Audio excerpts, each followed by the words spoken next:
Welcome to the long-awaited Postmortem on Infernal Racket, which was our first game published under the GameSoup name. My name is Ed. My name's Joe.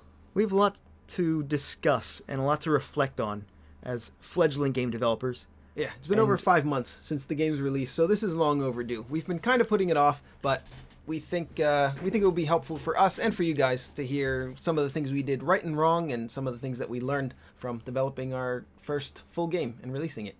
I know Some of the questions we're going to use to kind of springboard off of here came from Tomas Putanas, who was the developer of Blazing Beaks, which we played as a Wild Game Appears episode on this channel. So if you want to check out Blazing Beaks, check it out.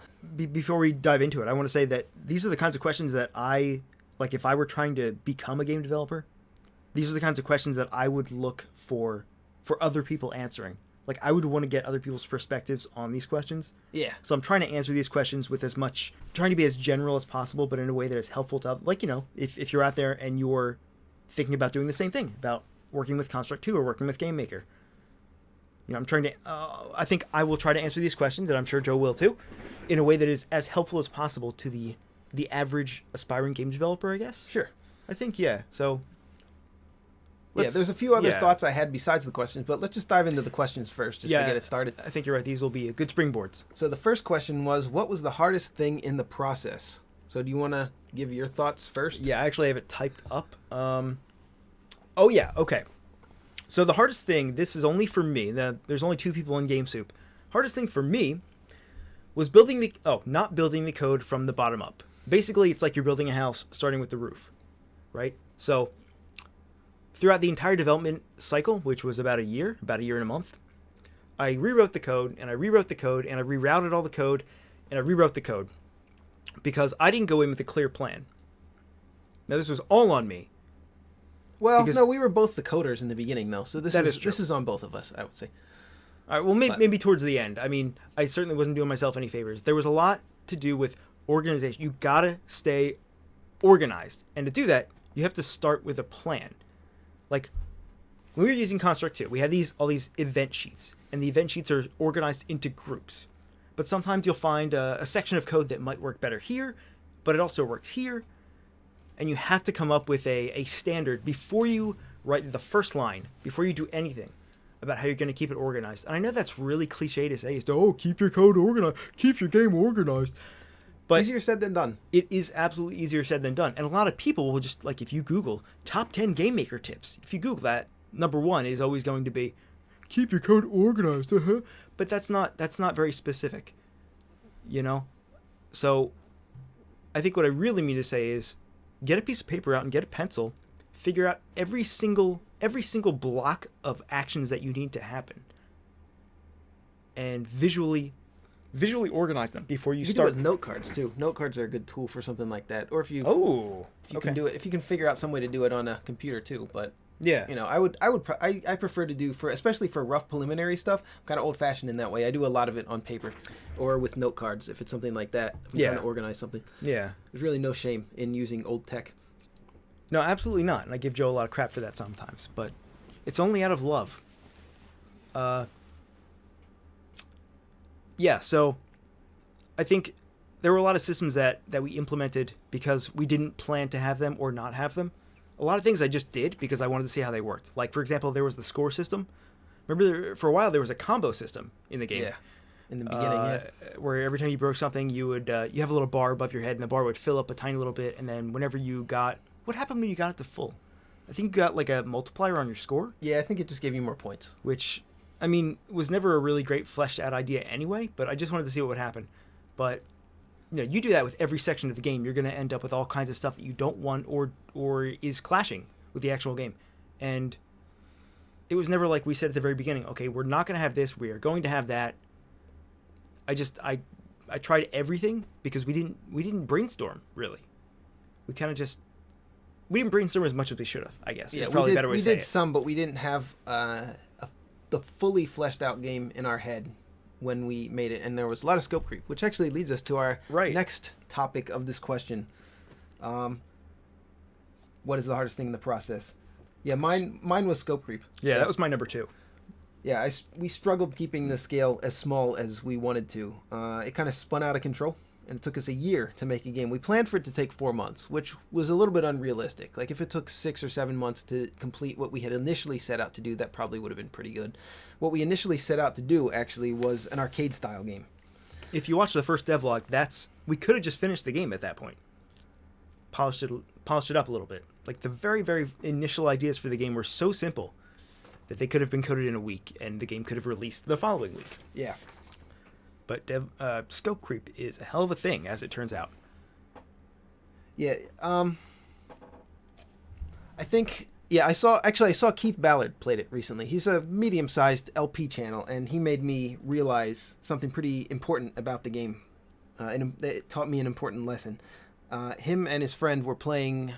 They played it on Twitch actually first, but anyway, they made a video out of that. It was like 20 minutes. They each played the game like one time. They actually figured out the game and were better at it as first timers than anybody else I've ever seen. But they interpreted it as a roguelike, because there's a lot of roguelikes now, and they interpreted it as a roguelike that had not as many features as some other roguelikes would have, and also the price point is a little bit lower, to be fair, to be on our side. But if you look at it through that lens, expecting it to be in the roguelike genre, it might come up a little bit lacking. But the truth is that the game was actually supposed to be an arcade style game. Yes. Our initial vision for the game was to be something more similar to like Super Crate Box in scale, and something that would be more at like the $3 price point rather than the $8 price point that we went with. So it's more or less an arcade game that kind of spun out of control into a roguelike with an upgrade system, 200 hand design levels. Yeah, 200! What were we thinking? What were we thinking, really? Well, I mean, I can kind of go into that. But so if you look at it as an arcade-style game, it's actually above and beyond. But if you look at it as a roguelike and compare it to something like Enter the Gungeon or Spelunky even, right, like, obviously we didn't spend that much time on it. And it is our first game. We can't live up to that kind of expectation. So I think that's kind of what we're being measured against, when I think being measured against a more arcade-style game would be what we were aiming for at first, but then it evolved into something else, and it kind of clashed. So yeah, that's pretty much... Yeah, that's pretty much it. And to answer the question, scope creep for me was the hardest thing in the process. Yeah. Like I said, that was my number 2, but that doesn't really... I mean, they're kind of tied, these two things. Not building from the bottom up and also scope creep. Throughout development, I kind of visualized this game being in an arcade. There was an arcade that Joe and I used to go to pretty much every summer. And I used to imagine it being in that arcade when I was designing levels or trying to work in mechanics, because I thought it would be really cool, because that was the goal that we started with, was to make an arcade game. And we wanted to make a game that had so many unique levels that you could play it for hours and hours and hours and pump plenty of quarters into it and never get tired of it. You know, but we also had those roguelike elements. Yeah, we wanted to kind of we decided later on to upgrade it, update it to something that would be more palatable or more accessible to modern gamers. What they're expecting. But in that process, we changed our goal mid course, and it kind of blew up in our face a little bit and made it a little bit more difficult. And to be honest, I don't think that's a rarity. I think that happens a lot with... Yeah, especially for first-timers. Not only for first-timers making a game, but for any creative work. Yeah. If you're making a film, or you're trying to write a novel, or you're making a video game, or you're writing a piece of music, right? I think any creative work eventually spirals out of control unless you start...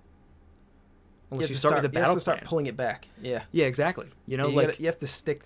Because you get invested. You get invested in the thing that you're working on, and you continue to get... It's sort of like an exponential, like a positive cycle. Yeah, you keep thinking, it's not that big a deal. We'll just add one more. We'll add one more upgrade. We'll add 10 more levels. We'll add a tier system to the game. We'll add a different scoring system, and all that stuff. It changes other things in the game, sometimes requires more assets, and it just keeps snowballing. Because I remember like when we started, you know, we had like a handful of levels, and I was like, wow, there's so much you can do with these, you know, like these floorboards, and you can do with this shelving. There's so many different kinds of levels you can make. Let's just make them. That's a bad idea. Let's just make all the levels that we can think of. And then we were like, restrict yourself. You need to restrict the rules of your... I think what Ed's talking about is with the layouts. what I had in mind when I was making my layouts, I was sticking to some pretty strict rules when I was first doing level designs. And Ed would maybe he would tilt some of the shelving. Yeah, or he would do. that's stupid. He would make some objects like some of the platforms do certain movements or put them sideways or make things that we would need to create more assets for. And it was creative, but it would cause problems. It would sometimes cause bugs, or it would cause us to need to make more assets, and it would. If you should make some rules for yourself, and be as creative as you can within those rules. Exactly. So this is just a level design example, but Yeah. also if you're going to have an upgrade system, decide on 5 upgrades, and make those upgrades as creative as possible. I guess I would say something like that. In retrospect, that's more interesting, because you're right. The way that I typically approached it, being like the first time I ever designed levels or anything, was how can I make this unique?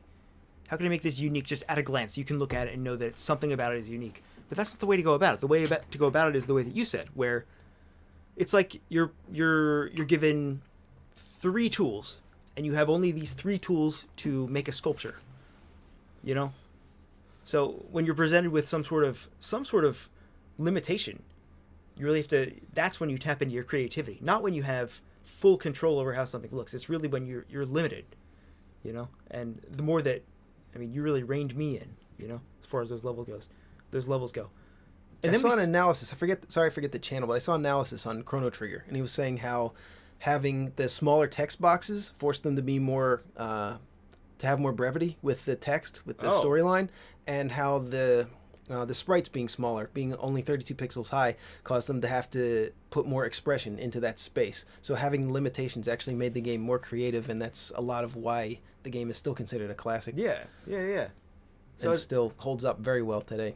So I guess you could say, as it turns out, even when you don't have limitations, it might benefit you to make some limitations on yourself. You have to have some kind of limitation on yourself. You design your basic structure, but you have to stick within that structure when you're making the game. You can make the structure as big as you want at the start, but just you have to understand that the bigger that you make it, the longer it's going to take you to make that game. No, you're right.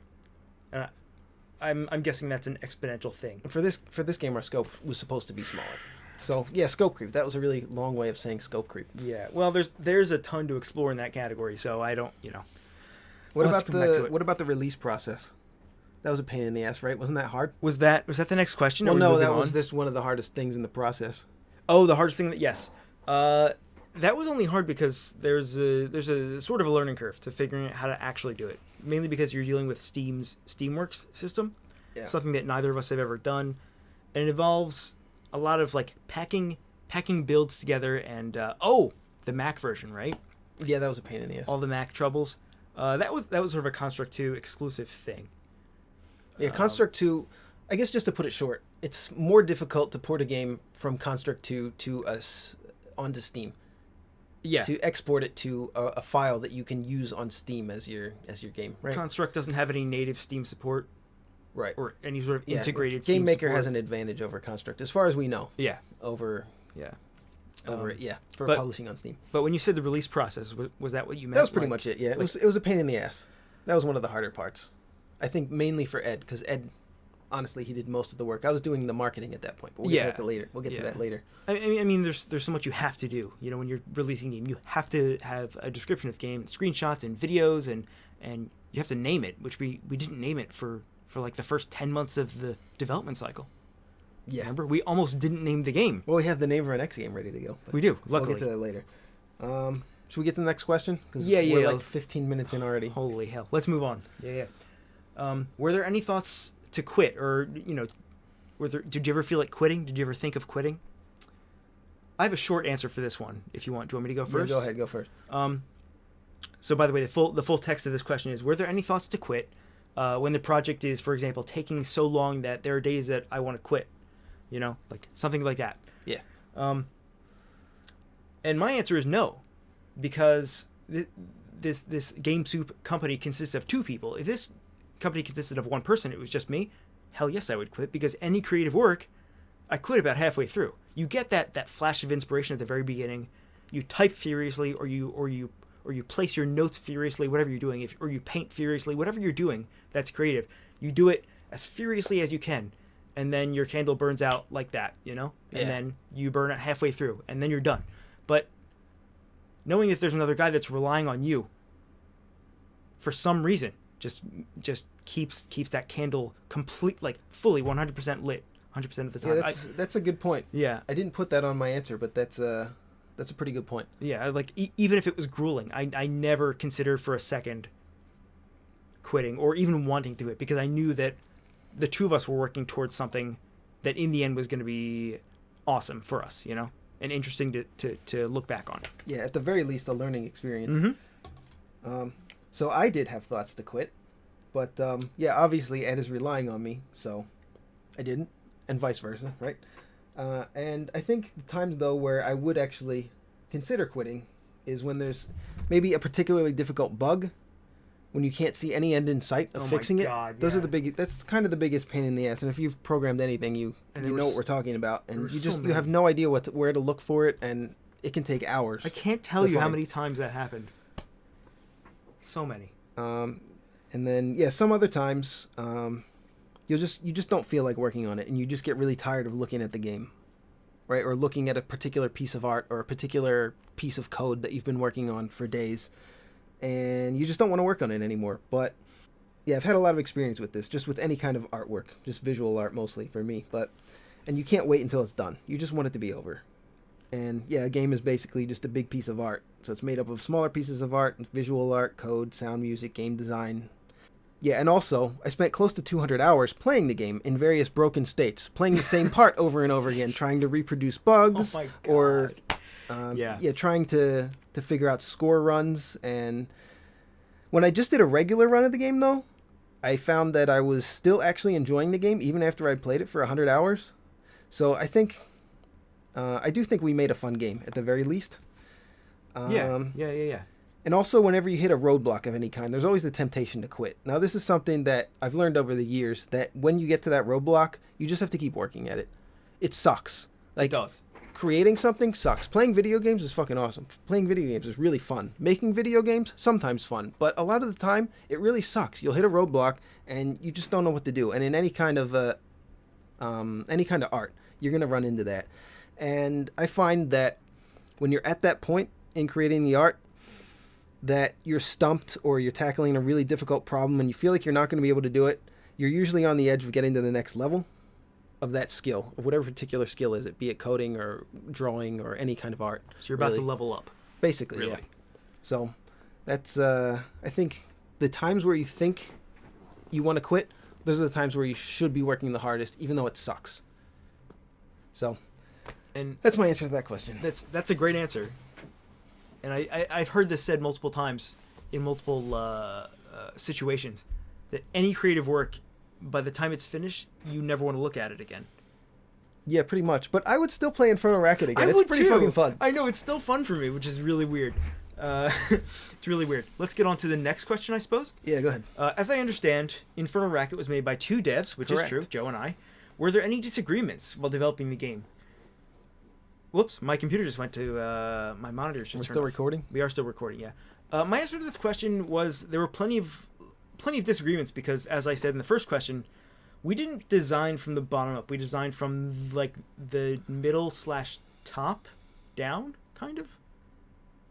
So we had disagreements, if you want to call them that, because we kept on coming up with different mechanics to implement or not implement, and we were just experimenting the whole time, which was a terrible thing to do. You should not experiment after you write the first line of code. But other than that, I can't recall a single time. I mean, we've been on the same page. I mean, Joe practically raised me anyway, so. I don't know about that. Well, I did spend every weekend at your house. So that's my answer. The answer is no. I mean, I think we're pretty fortunate in this case, not to have any major sort of disagreements about the process. Yeah, I mean, my answer is pretty similar. We had a lot of disagreements, but Ed and I, we've always been able to talk our disagreements out, and the rational one always wins, pretty much in our case. I can't even think of a time where we've had a disagreement that we haven't been able to get over in a few minutes of just discussion. So Or playing fight game. yeah, We used to play this game where we fought. It's called Fight Game. it's basically just wrestling. It's just, yeah. And one of us winds up hurt in the end. Usually Ed, because he's the younger one. Usually.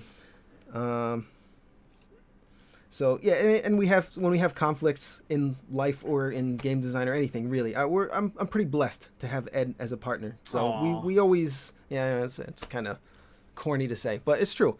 We're always able to work it out. I can't even think of a time where we have had a disagreement that we haven't been able to work out. Yeah. Like for instance, in life, recently I was bad mouthing economists.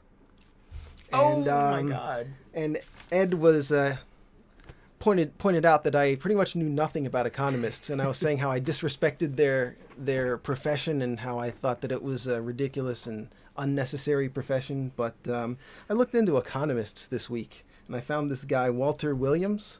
He's like a professor or something. He talked a lot of sense. So I have a little bit of respect for at least this economist and maybe economists in general, that I can see actually what they do now. So, Ed was kind of right here. Anyway, that's kind of a tangent on an already long video, so let's get to the next question. Oh, that's great. Okay. Next question was, were there any worries before releasing the game? I have one top answer that trumps all the others, and my answer for that is the Steam Direct system, which was rolled out just a few months before we released our game. If you're not aware, the Steam Direct system was the system that replaced Steam Greenlight. And Steam Greenlight was, I don't know why it was discontinued. But when was this? This was like, I guess, summer of last year. And that was a process by which people would vote for the game out of a pool of games, which game should be accepted on the Steam store. And the one that got the most votes would eventually go on sale. Steam Direct obliterated all that and said, as long as you pay the $100 filing fee for each game you want to release, everybody in the world can release a game.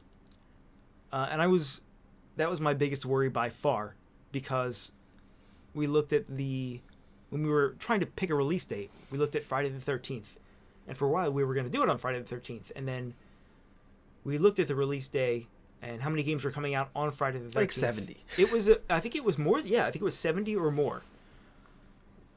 And so we pushed it back another week, which we actually kind of needed. So we did need, but even then, how many games came out on that Friday? More than should ever come out on any platform.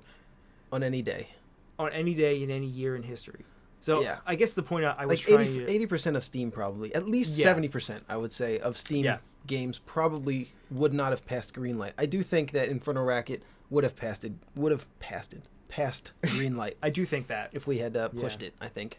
And I totally get why the Steam Direct system is a thing. Like Steam is a company. Companies exist to profit, I guess, to put it bluntly. It makes them look pretty bad though, because there's a lot of garbage on there. It does. It kind of cheapens the platform it does. greatly. It strains the reputation of being on Steam, because anybody can be on Steam. There is it used to mean something to Yeah. get through Steam, to get through the Greenlight process and actually get on Steam. But Right. now it means that you had $100 in your bank account at one point. Exactly. Yeah. And I mean, go on Steam right now. Look at the number of games that are coming out tomorrow. Look at the number of games that are coming out 4 days from now. It's probably going to be overwhelming. So it's just that much harder. I mean, as far as the game goes, I was pretty confident. I might have been overconfident. Like, if it were not for the new Steam Direct system, I would have said to myself, this game is so much fun, and I am loving it, even after all this time of designing it and getting ready to code it and all. I am so confident. But, that kind of waned. And I don't mean this as a... I mean it as a constructive criticism of Steam, not like an insult or anything like that. But the Steam Direct system, I'm worried of actually for the future of Steam for that reason, because it's just going to flood. I mean, it already is flooded. Yeah, I'm worried for our future too. Yeah, I think it's actually going to have a recognizable, tangible, tasteable result on the future of independent game developers, which is really scary to think about, because Steam is the biggest game platform in the world, right? So I don't think we've seen all the ramifications, to use a big word. So that was my biggest worry. Yeah, that was one of my biggest worries, but I'd say my biggest one was a game-breaking bug that would cause a flood of negative reviews and forever bury the game. But we haven't actually received any bug reports since then. No. Since the game released, so lucky. And also, not just lucky, a big thanks to our beta testers. Oh my God, yeah. There were a lot of them, and several of them were incredibly helpful. So I'm not gonna try to name names because I'll forget somebody. But it was, you know who you are. Thanks, guys. Yeah, we thank you. Absolutely, thank you. Oh, all right. Next. Or do you have any more to say? No, I think that's it. What was done regarding marketing? I guess I'll handle that question because I did most of that. Yeah, I spent about a week working basically overtime. I just sat at the computer all day, and well, Ed helped me a little bit at the end with the actual emailing process, but getting it all together, I found tons of YouTube channels, game journalists, Twitch streamers, and I'm pretty good at finding out really efficient ways to do mindless tasks. So I'll listen to podcasts or music and stuff while I'm doing it, but I can stomach that kind of stuff a little better than Ed can. So I was the one that wound up doing that. And and we just sent a ton of emails out to channels and game publications and sent out keys. It was an obscene number. I'm not going to say the number, but it was obscene, the number of channels and people that we contacted. Probably more than any other. If the game has a marketing team, then maybe they did more than we did. But I think as far as independent game developers go, we did about the maximum number of people you could find. Yeah, we were probably one step short of hiring a marketing team. Yeah. At that point, yeah. I did a lot of work on it. I spent a lot of time. It was at least a week, and it was just nonstop. It was more than full-time work. So, I don't know. Do you have anything else to say about marketing? We sent a shit ton of keys out. That's kind of the short version of it. Yeah. I have this fond memory of the day that we sent out all of the emails in one bulk session. Yeah. We sat down at our computers, Joe and I, and we called each other and we set it up. And I remember just furiously, just in Gmail, copy, paste, send over and over. Yeah, we did send personal emails to guys that we knew or channels that we were really fans of. So we're both fans, obviously, of a bunch of different gaming channels and Twitch. Well, Ed more for Twitch streamers and other, game publications. So we wrote some personal emails, but a lot of them were just copy paste. And we figured out how to format the email. We tried to make it as efficient as possible to not waste anybody's time. We put the key at the top of the email. There's a lot of tips. You can probably find them online. I know I found some tips online. I can't remember exactly what I searched for, but if you're marketing a game, just do some Google searches, do a little bit of research, and contact as many people as you can. Yeah. I mean, before we had attempted this promo session, I had no idea that there's already an etiquette to marketing your game to content creators. And I think it was a Total Biscuit video, not to get you off our channel, but Total Biscuit had a really good video. Yeah, we watched that. Yeah. Yeah, about what he looks for because he receives probably thousands of emails. That's actually a good point. We also had an advantage because we are a game channel as well, so we get offered keys to games all the time as well. So we kind of know what we look for in a game, and we don't like to have our time wasted, and we don't like to be bugged multiple times. Sometimes developers will contact you over and over again. Oh my God. Or they'll send you a key to a game that your channel would clearly have no interest in. I made sure that I only send it to people that I knew would possibly have an interest in. I'm not going to send it to a channel that only plays real-time simulations, for instance, or first-person shooters or fighting games, right? I'm going to send it to somebody who's going to play roguelikes and indie games, basically. That's the only type of people that I send it to. Yeah, if the chances of that channel playing it were effectively zero, why waste your time sending an email? Right. But even still, like you said, an obscene amount of emails sent out. And I think we did as much as we could. And I actually really enjoyed writing those personal emails to the content creators that I watch. But next time, I would not do that, probably. Just because of how long it took to get the marketing all together. It's kind of mind-blowing. Yeah, that time could be spent actually developing the game or doing something else. So I think I was working on the game at that point while you were doing promo stuff. I think we were both I was working on bug fixing at the time. Yeah, and I was working on the marketing stuff. I kind of took over for that. And like the game was still coming along at that point, which is really Scary. really terrifying up until the very last couple of days. So what were your expectations before release? That's the next question. This is a big topic. Do you want? You can start. Why don't you start this one? I'll try to keep it brief. I did have like one paragraph answers, but obviously none of my answers have actually been just one paragraph. So my very first assumption when we decided that we were going to go along with making a game, and we had committed ourselves to using Construct 2, my very first assumption was, hey, we have this channel, we have a decent amount of subscribers. I think at the time, I don't know how many we had. It was probably like 20,000 or something. Yeah, more than 100, which by any measure for us would be a success. More than 100 subscribers. So anytime I had these fears about, was this going to be worth it? Is it even worth the time it's going to take to do this? Which, by the way, was going to be 4 months. Anytime I thought about that, I just said to myself, well, we do have all these subs. I think the chances are very good that at least a handful of them are going to be watching the devlogs and are going to end up just buying the game at some point. So it didn't seem like a total financial crash and burn, and that was my expectation. And I'm not commenting here on the reality at all. I just this was just one of the craziest expectations that I had, which was sort of at the very beginning of the process. So I didn't have much to go on, but that's just kind of what I was hoping for. And I thought people would find the game to be a really fun arcade game. Like I said earlier, like I was picturing it as an arcade game. I thought it would kind of maybe catch on. I just thought it was a really fun project and had a lot of replayability.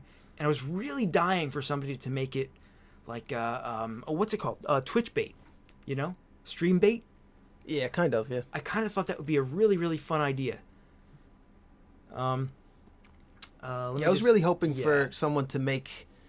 I was hoping for someone else to master the game. Yeah, I was hoping to see like some super plays of the game, like that would have been so some cool. players getting multi-millions of points. Better than us. Better than me. Like for I wanted sure. somebody to be better than me at the game. That would have been my ultimate.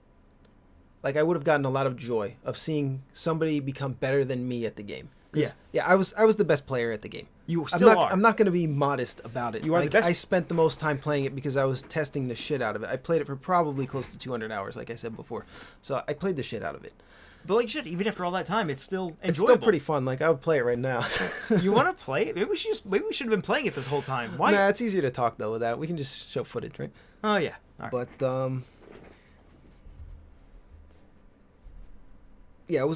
that was. I was hoping to see that, but sadly that never happened. I never saw any. At least maybe somebody got really good at it, but I never saw any videos posted of it. So yeah. Maybe somebody did. So if you are one of those guys, we love you. Email us and let us know your top score at least. I would like to know that you're out there. Please. And as far as like sales numbers, oh sorry, were you gonna say something else? No, I was just gonna say both of our answers point like.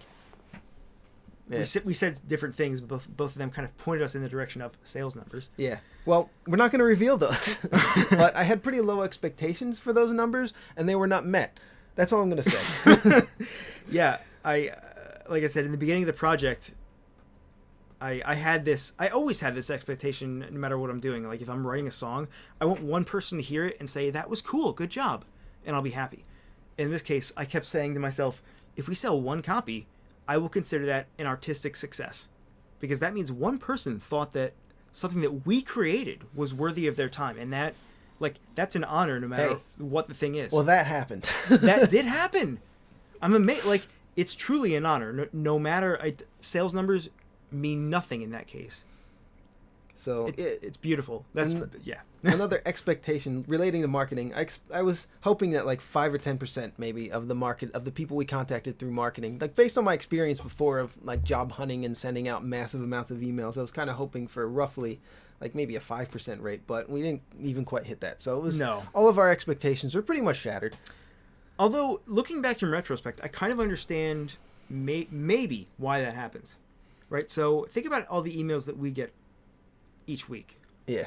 to our GameSoup email, people sending us keys for their games on Steam. Yeah. And we're not even a big channel. We're nobodies. We're goddamn nobodies, right? But we still get these emails each week. So, and again, looping back to the Steam Direct thing, thinking about how many games come out on Steam each day, each week, each month. It almost makes sense that our emails would go unnoticed. You know? Which is a huge soul-crushing thing. So, yeah, our expectations before release. That's what they are. Were they met? No. All right. So the next question is, what were your thoughts and emotions after release? Can you go first? Yeah, I actually, I have a, this is the first time thing for me. My answer to this question is 8 words. And those 8 words are, let me teach you the meaning of despair. I'm a pretty verbose guy. I felt like that was the best way to get my point across. Joe? Yeah, mine ends with that, but I had a little bit more to say. It's not really fresh in my mind anymore, but first, there was excitement and worry. So I was worried about mainly the potential game-ruining bug. And also that nobody was going to see it because it would get buried. Which it did. But also the game-breaking bug never materialized either, so that's good. That's true. So one of my worries did not materialize, thankfully.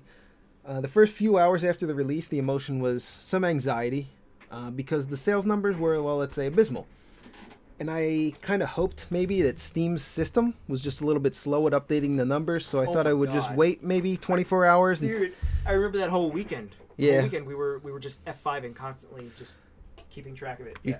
Yeah. I didn't want to pass judgment right away. So after a day and then after the whole weekend passed, the numbers were still abysmal. So, I mean, that's when despair set in. Yeah. And it was one of the highest levels of despair I felt. Like, I've been a part of failed projects before, and including one that took over a year to finish. But that was a project that I was a contractor for. So I got paid. I got paid for it, but I didn't necessarily. But the project fell through. I forgot about that. But so I've experienced something similar, but it was different this time though, because this was really our project. This was probably the biggest project.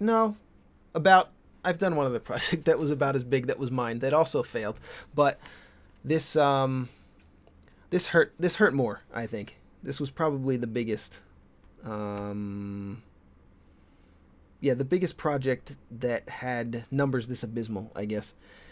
And yeah, it was one of the highest levels of despair that I felt related to at least an artistic project, right? Yeah.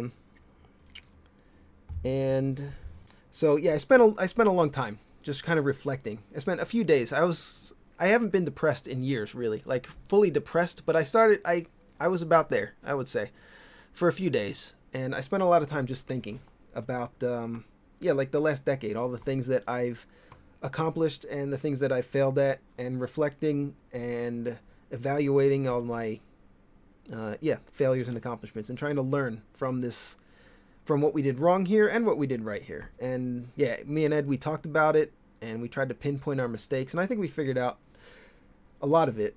So after those emotions passed, the next emotion, I would say, like probably a week after release, I would say, is determination. I wanted to take what we learned and apply it to our next project and make it better. So those were the emotions, and our mistakes were scope creep. Mm-hmm. That was one of the major ones. I'm just going to say the major mistakes. Scope creep, which we already beat to death earlier, so I'm not going to rehash all of the information about that, or all of our discussion about that. The second big mistake, price point. Yeah. This was a big one. This was probably the biggest one that we had control of. The perceived value of the game was a lot lower than what we considered to be the actual value of the game. So, first off, we're of the opinion that games are just too cheap for the amount of skill and time it takes to create them. But we also understand that there's an oversaturation in the market, so that drives the price of each game down. So, especially like with indie games, I see a lot of games that just get overlooked, or games that come out and are just way too cheap. Like, wasn't Cuphead like $20? Just as an example, like a game like that should be worth more, but just because there are so many indie games, it just drives the price down for every game. Yeah, really. Games have never been priced equally with inflation. in the last 30 years. Right. They've always been cheap. Yeah, and it's the barrier to entry has gotten lower, but it still takes a lot of work to make a game.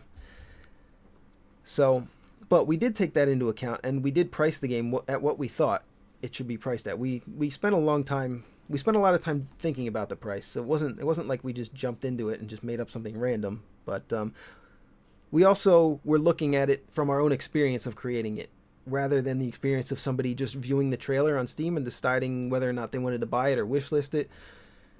So we understood that we had a game that was simple to pick up and had some deep balance and multiple had multiple goals and upgrade builds you could strive for and almost infinite replay value. But if you just watch the trailer, or even if you play the game a few times, you're not going to realize that.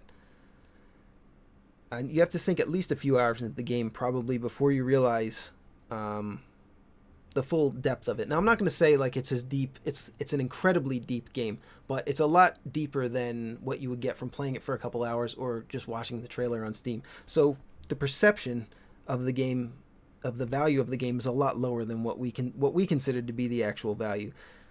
So a better price point probably would have been lower, realistically. We did pretty well, not pretty well, but we did better during the Black Friday sales and the winter sale than we did on our launch weekend, because we lowered the price of the game. So all the people that had it on their wish list might have picked it up then. And we do have a lot of wish lists of the game, which is somewhat encouraging. So if we put the game on sale as we put it on sale, maybe that'll make up for some of the that'll pick up some of the slack, right? So sadly, yeah, I still believe the game's worth the price that we asked, but due to the oversaturation of the market, and the reality is that we should have priced it lower, yeah.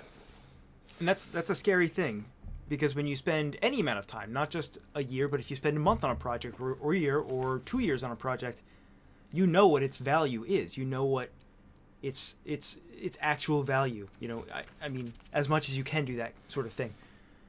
And to have worked on this project for about a year, and gone to Steam and set it up to be sold, knowing that it's to you think it's worth this amount, to price it at a certain point, only to realize that could have been your fatal error, is really terrifying. I don't know if that was necessarily our fatal error, but it was an error. We should have probably set the price point a little bit lower to start. Now, yeah. If you're listening to this and you did pay the full price, thank you. We love you. Thank you. And that is the price that we think the game is worth. We actually think it's probably worth a little more, and we also think that almost every game on Steam is worth a little bit more than what it's priced at. Yeah, but don't get me wrong. I do think it's worth that. I do. Sorry, were you gonna? No, go ahead. Go. Yeah, I was just gonna. I do think it's worth that. But again, like you said, the gap between perceived value and what we consider its real value is still so large. Yeah, so we have to take that into consideration, and we are taking that strongly into consideration on our next title. Our next title is actually going to be pretty damn cheap. Another reason, another mistake, not necessarily our fault though, is the no more green light on Steam, which we already really talked about a lot. Yeah, you don't. In order to release a game on Steam, all you need is $100 basically. So there's no gatekeeper for quality control. Yeah, and I try not to focus too much on this because we don't have a whole lot of control over it. So I can't waste time being resentful over it, and it's better to focus on things that we have control over and take blame for the mistakes that were our fault so we can learn from them and do better next time. I always try to see what I can do better than try to blame somebody else for my problems. Yeah, I try to be optimistic about that. If there are 70 games releasing on Steam, I try to be optimistic that our game will stick out. Yeah, that's what we tried to do. And I think we did about as much as we could for marketing without any marketing budget, without like hiring a marketing team. There was the game that came out on the same day. Do you remember what it was called? There was like one game that really made any sort of impact at all. It was like, I don't think it wasn't Inside, was it? No, I don't think so. No, we wouldn't have released them that same day. I can't remember. There was one or two games though that were like reasonable. Also, it was near the release of the South Park, one of the South Park game. I forget what the subtitle was. The Fractured Butthole. Yeah, that one. Yeah, it was near that. Right. But it's kind of hard to release a game not near a big release, like a big AAA release. Yeah. Because there's at least one or two most weeks there's at least one big AAA release. You're going up against something. And they usually come out on Tuesdays, which I think the South Park game did too. Yeah, I think it was Tuesday or Wednesday maybe. But so if you might want have been Tuesday. Yeah. If you want to get as far away as possible from that big release, you release on a Friday. Yeah. Which is the latest you can release in a week. And one last mistake, we did the marketing a little bit late. It's kind of a minor mistake, but I think No, you're right. We should have probably like maybe 2 to 4 weeks before the public release to start sending out review copies. Yeah. I think for an indie game, I think that's a reasonable expectation. But we did it like a week before, and I think that's not really enough time, especially being a gaming channel ourselves that receives review copies. I mean, we're pretty slow at getting to them. We've taken weeks to cover a game before. You know? know? So giving somebody like 2 to 4 weeks of time before the release of the game to play the full version of your game, I think is reasonable. So that I think that was a small mistake, and I think we're going to have our game complete for like a month before we release it.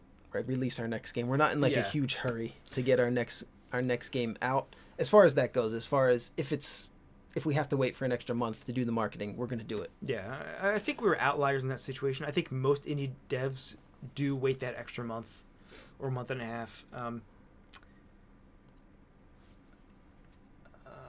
I had something that I was going to say related to that.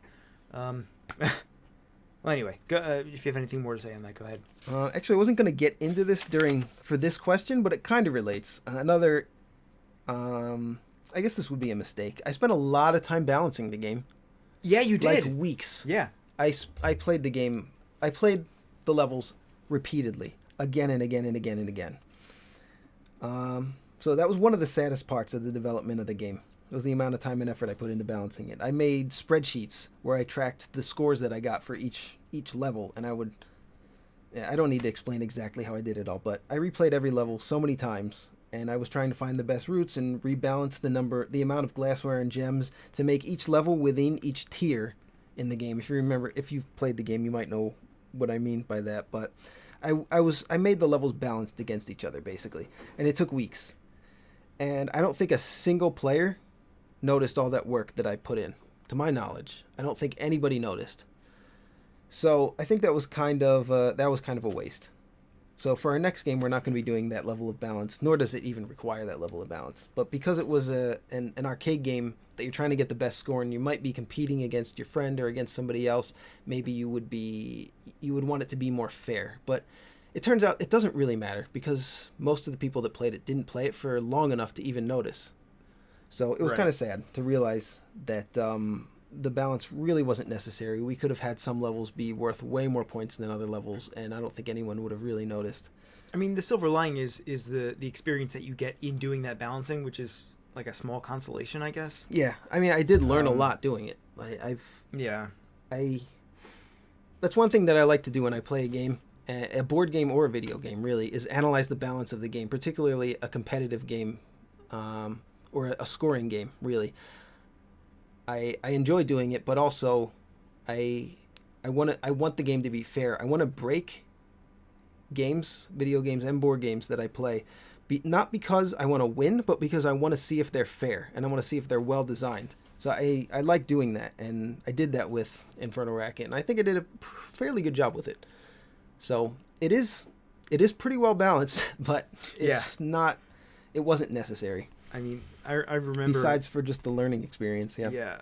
Like, probably the last month before the game went live, or maybe the last 2 months or so, I was attempting to squash every bug I could find, and Joe, basically, we would leave notes for each other every time we made a change in the file, right? Because, oh my god, we had this horrible system. Yeah, it was pretty bad. That we are still using to this day, which is still horrible. But anytime we made a change, we would try to leave notes for each other and tell the other person what was different. And with Joe, it was almost always balance stuff, and I was always amazed. I was always impressed at how much there was to balance, and how deep he would go to try to balance everything. And yeah, like you said, I mean, there are plenty of things in life that are disappointing, but for someone not to have experienced your level of balance, that is... Yeah, it wasn't just level balance either. It was the upgrades.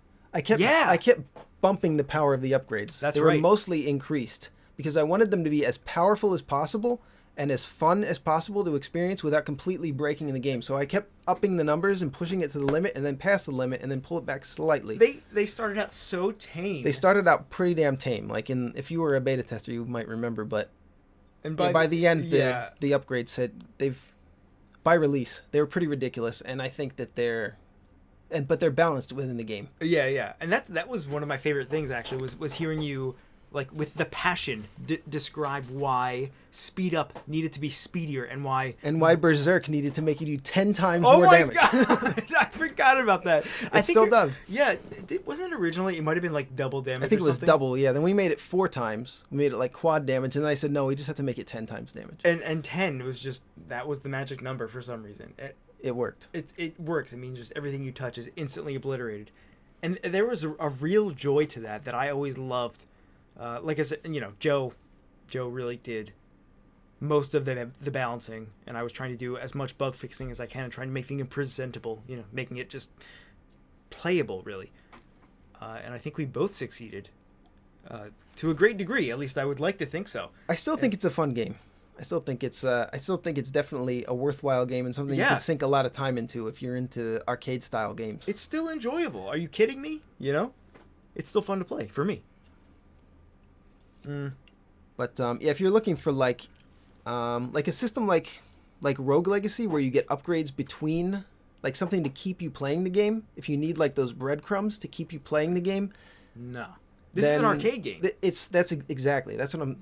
I think that the perception though is that it's a roguelike and that there should be those breadcrumbs kind of stringing you along, but that would have been another layer of development, another layer of scope creep that we would have had to add to the game. So it's a game that's trying to be an overzealous arcade game, but comes across as a roguelike that's not quite might not be quite what players are expecting. But we've already talked about that. So should we go on to the last question? Okay, this is a maybe short one. What are your future plans? You want to go first on this one? Sure. The first thing is regroup and analyze. So we did that many months ago. So we're already past that point. The second thing is to take some time off from working on games. So the time that I would be spending working on games to learn some new skills and new software that we'll need for future progress. So this is still in progress for me at least. I did a little bit of work with GameMaker. I was working with Toon Boom and some other animation programs trying to figure out which one we're going to use. We're probably going to go with Toon Boom. And Photoshop and just practicing animation and other kinds of skills I'm going to need for our next game. Number 3 was to work on another smaller game, smaller than Infernal Racket, which we're in the process of doing currently. And we officially started working on the project early in March, like the very beginning of March, I would say. So it's April 8th at this point. So we've been working on the game a little over a month at this point. And we're not scope creeping it. At least not to the level of Infernal Racket. I think scope creep to some degree is inevitable, but we have it well under control. And this is going to come out this summer. It's going to come out this summer. I feel so confident in saying that. Yeah, in you saying that now, I really do. I really do. I think you're right. So this is our last small project, at least for now, that we're going to be doing. And so that leads us to our number 4 on the list of future plans, is to work on our dream game. Sounds kind of corny to say it that way. No, we're gonna make a Metroidvania. That's what we've really always wanted to do. That is our dream game. Yeah. That's Ed and I. That's our biggest shared genre of interest. Like Ed and I, we have some differing genres that we like, but Metroidvania, we both have played a ton of them when we both love the genre.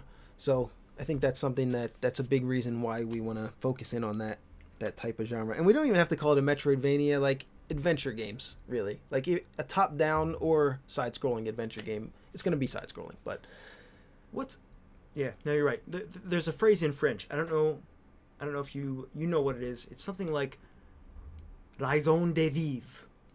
Something like that. It means your reason for living. Oh. Right? Yeah. And for the past couple of years, as we sort of worked towards that goal, like we've been talking about a Metroidvania for years. Ever since we discovered... Well, I made the bare bones of it in Construct 2. I spent over 100 hours working on a game called Underworld, which some of that's going to carry over, but we're going to be doing it in Game Maker, so we're going to have to redo everything. but yeah. We can use what we learned from that project. And we learned a lot about Metroidvania. Yeah. And we learned a ton about using a game development software and choosing the correct game development software. We had a lot of issues with Construct 2 because we were probably using it out of its scope, which we've now come to realize. So we'll be with Game Maker for the foreseeable future, I guess. Yeah. So, we're in the early planning stages for the Metroidvania, but we're going to take everything that we learned from Infernal Racket and the project we're working on currently, and just all the knowledge of game design from playing a shit ton of Metroidvanias, and we're just going to make the best damn game that we can. So that's coming up this year. Well, it won't be out this year, but we're definitely going to be working on it this year. I got to say, the project that we're working on now, I feel like we've got it pinned. We've got it in a corner. Yeah. Like we're... However... Yeah, I'll go ahead. However, there already has been noticeable scope creep. We started out with this vision of a certain number of things in the game. Increased. Our numbers increased by like 10%. Numbers increased again by like 15%. However, it is still completely manageable. And if you're watching this anytime in the future... Aren't we just going to announce it here? Didn't we agree to announce it? Oh, yeah. The name of our next game is Game Soup. From the boys who brought you the channel Game Soup, the game developers and game publishers, Game Soup, comes a new video game called Game Soup. We're not joking. That's what it's called. I'm going to take that audio clip that you just had, and it's going to be in our trailer. Sounds good. No, yeah. So that was a pretty interesting announcement. So you want to tell us more? Don't tell us more. Let's tease him a little bit. It's a WarioWare style game. You son of a bitch! Were we not going to say that? I guess we are, yeah. Okay, it's a WarioWare style game. It's going to have roughly... Well, I don't want to say the number of games, because it's going to have a decent amount of games. I just revealed that we had a... Micro games. I just revealed about our script... Yeah, well, that's the scope creep. We increased the number of games slightly. It's going to be at a lower price point. Like, I'm not going to say it yet, but you might have heard the first syllable of the number. It started with a sev. It didn't start with a sev. It's coming along. Yeah. Ed's focusing on the coding, and I'm focusing on the art, which is what I'm good at. And Ed's better at the coding at this point by a lot than I am. So, we're focusing on what we're good at. Ed's making good progress. I'm impressed. We're making progress. It's coming along at about the rate we expected, and even with the scope creep, we're gonna have it out this summer. So we're pretty excited. That's our next game. Yeah, Game Soup. If there is a single thing you could take away that I would want you to take away from this hour-long podcast, this is a podcast now. Yeah, it kind of is. It's fucking an hour long. I thought this was gonna be a lot shorter. But... Yeah. If there was a single thing that I want you to take away, it is, do not scope creep. And if you have to scope creep into a tree. Into a tree. Off of a bridge. Creep. What's the word for the opposite of creep? Withdraw. No, it's not withdrawal. Pull back. Uncreep your scope creep. If you have to scope creep to some degree, make it the minimal amount of scope creep it has to be. Was that a rhyme, or did I just rhyme? It was perfect. B with B. That is the one thing. That is the one thing that has always been the thorn in our sides. I think I'm speaking for both of us in that case. It's a hell of a drug, man. Scope creep is a hell of a drug. All right, let's keep this under an hour. If we stop now, this will be under an hour. Oh yeah. So that was our postmortem. Postpartum. Infernal Racket. Check it out on Steam. Bye.